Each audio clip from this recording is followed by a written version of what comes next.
आज हम इस वीडियो में तंत्रिका तंत्र के बारे में कुछ महत्वपूर्ण ऑब्जेक्टिव के बारे में जानेंगे। तो चलिए बिना देरी किए हुए वीडियो को शुरू करते हैं। हमारा पहला क्वेश्चन है, मस्तिष्क के सबसे बड़े हिस्से को क्या कहते हैं? ए में है परमस्तिष्क, बी में है सेरिबलम, सी में है दोनों, डी में है इनमें से कोई नहीं।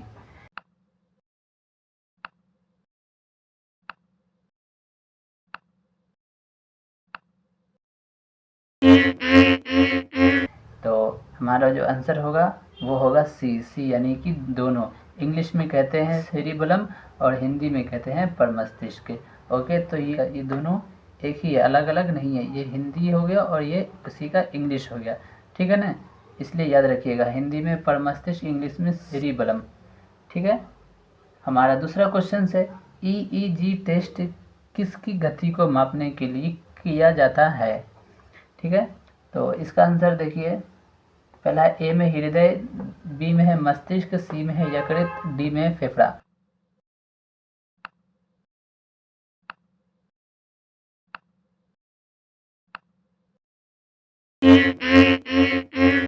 तो इसका जो आंसर होगा वो है बी यानी कि मस्तिष्क। ईईजी टेस्ट दिमाग से संबंधित बहुत सारी स्थिति में जो है ये टेस्ट होते हैं, जैसे कि चोट लग जाना दिमाग में, या फिर दिमाग में पानी भर जाना, या फिर दिमाग में और कोई सारी प्रॉब्लम्स को हो जाना, उस स्थिति में भी जो है ईईजी टेस्ट होता है। चलिए आगे देखते हैं, सीईजी टेस्ट किसकी गति को मापने के लिए किया जाता है? ए दिल, बी गुर्दा, सी कलेजी, डी फेफड़ा। ठीक है ना। देखिए, दिल इंग्लिश में दिल को कहते हैं हार्ट या फिर हृदय, गुर्दा किडनी को कहते हैं, सी में कलेजी है यानी कि यकृत, लीवर है ना, लीवर को ही कहते हैं कलेजी कहिए या फिर यकृत बोलिए। डी में हो गया फेफड़ा। फेफड़ा इंग्लिश में इसको बोलते हैं लंग्स।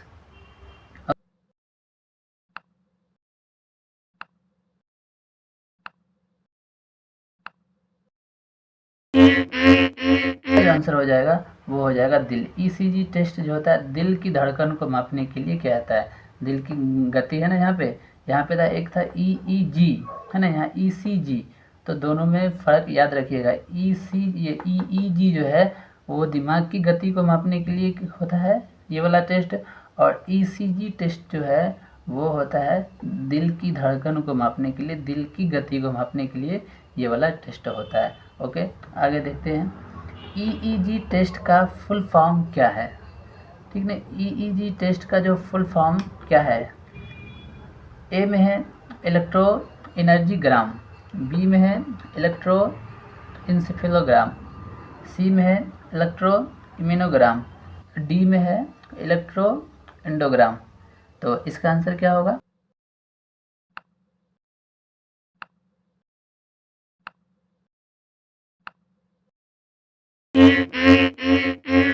इसका आंसर हो जाएगा बी इलेक्ट्रो इंसेफेलोग्राम।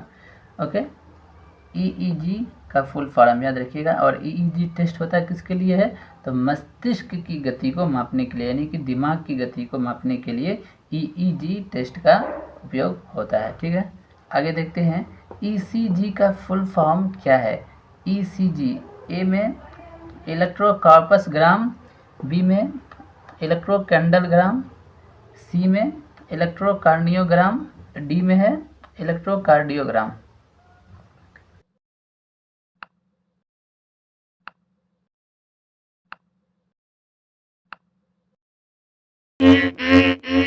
देखिए, इसका आंसर हो जाएगा डी। ठीक ना। इसमें और इसमें क्या फ़र्क आपको दिखा होगा? यहाँ पे कार्नियो है और यहाँ पे कार्डियो है। तो कार्डियो होता है, कार्नियो नहीं है। कार्डियो यानी कि ये दिल है ना, दिल से संबंधित है। तो इसलिए याद रखिएगा, ईसीजी टेस्ट का फुल फॉर्म होता है इलेक्ट्रोकार्डियोग्राम। Okay, ECG.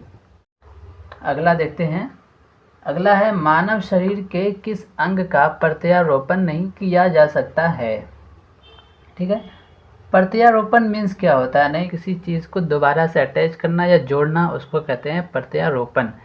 पहला है ए में लीवर, किडनी, हार्ट, ब्रेन। ठीक है,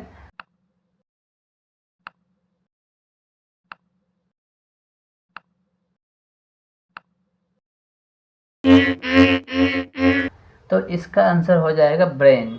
दिमाग जो है वापस नहीं हो सकता। कभी ऐसा सुने हैं कि किसी एक व्यक्ति का दिमाग दूसरे व्यक्ति के दिमाग में जोड़ दिया गया हो? ऐसा अभी तक नहीं हुआ है।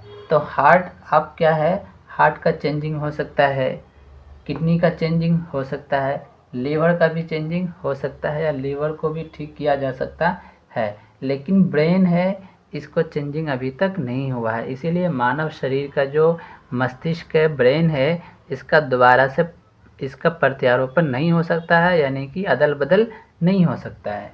देखते हैं अगला क्या है।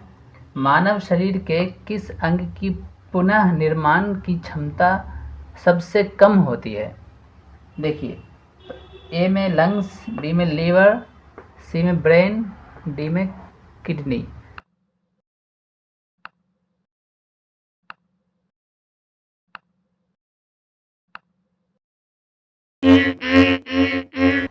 इसका आंसर होगा सी, यानी कि ब्रेन। जब कोई आदमी कोमा में चला जाता है तो बहुत मुश्किल होता है कि वो वापस जो है अपनी पहली जैसी स्थिति में आ पाएगा, क्योंकि इसमें क्या होता है ना कि उसका आधा से ज़्यादा, यानी कि समझिए कि ना के बराबर, उसका आधा से ज़्यादा जो ब्रेन होता है, माइंड होता है, मस्तिष्क होता है, वो डैमेज हो चुका होता है। वो कब होता है? माइंड में जब बहुत गहरी चोट लग जाती है तो इस स्थिति में क्या होता है कि दिमाग काम करना बंद कर देता है, और फिर दिमाग ऐसी हालत में चला जाता है कि अब उसका ठीक होना, पहले जैसा होना नामुमकिन होता है। ऐसी हालत में लोग कोमा में चले जाते हैं। तो इसीलिए कह रहा है कि मानव शरीर के किस अंग का पुनः निर्माण की क्षमता सबसे कम होती है। पुनः मतलब दोबारा निर्माण मतलब होता है बनना, क्षमता सबसे कम होती है। अभी किडनी ख़राब है, ठीक हो जाता है, लीवर ठीक हो जाता है, हार्ट है, हार्ट भी ठीक हो जाता है, लेकिन दिमाग है, जब अगर ये पूरी तरीके से डैमेज हो जाता है तो इसका फिर दोबारा निर्माण होना काफ़ी मुश्किल हो जाता है। ठीक है ना। आगे देखते हैं, अगला है मेनिंजिस में संक्रमण और सूजन के कारण कौन सी बीमारी हो जाती है?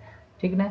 इसका ए में है मेनिंजाइटिस, बी में है थायराइड, सी में शुगर जिसको हिंदी में कहते हैं चीनी की बीमारी, है ना, और डी में है मलेरिया।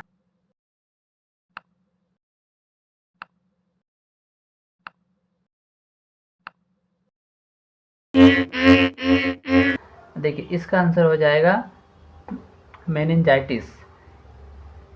ओके, आगे देखते हैं, मस्तिष्क के ऊपरी लेयर्स में कौन सा द्रव भरा होता है?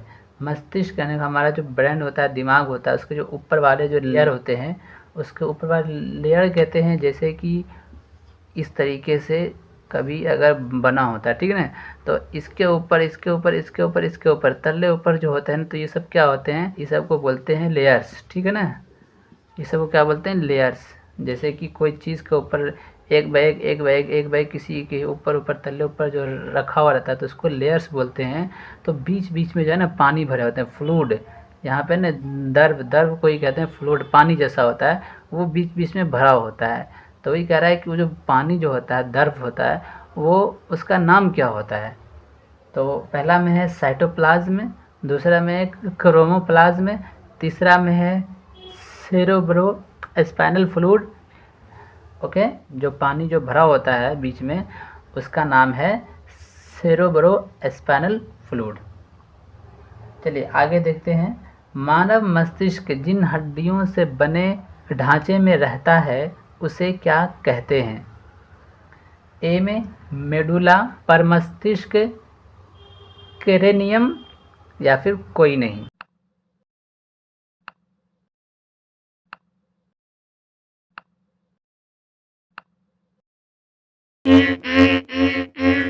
तो इसका आंसर हो जाएगा सी, यानी कि क्रेनियम।